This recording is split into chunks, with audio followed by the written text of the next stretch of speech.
প্রত্যেক মানুষ নিজের জীবনে দুঃখ অনুভব করেন। প্রত্যেকের দুঃখ আলাদা হতে পারে।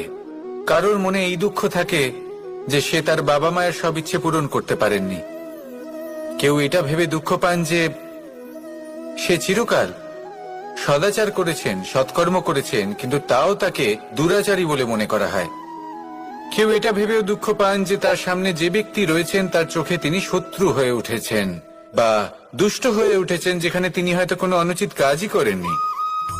এবার এই সমস্ত বিষয় নিয়ে ভেবে নিজের ব্যক্তিত্ব নিয়ে সন্দেহ প্রকাশ করবেন না।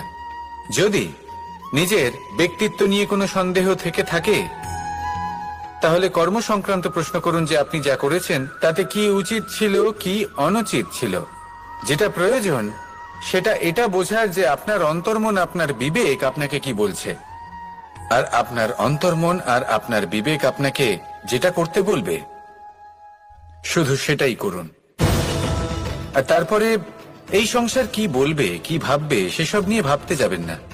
কারণ এই সংসার তো ঈশ্বরকেও প্রশ্ন করে থাকে, ঈশ্বরকেও দোষী মনে করে।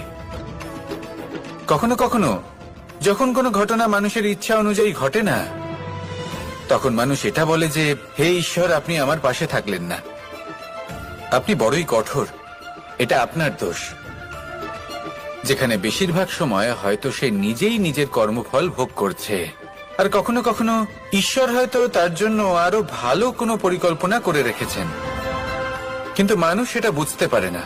তাই দিনের শেষে যেটা প্রয়োজন সেটা হলো নিজের মনের কথা বুঝতে হবে।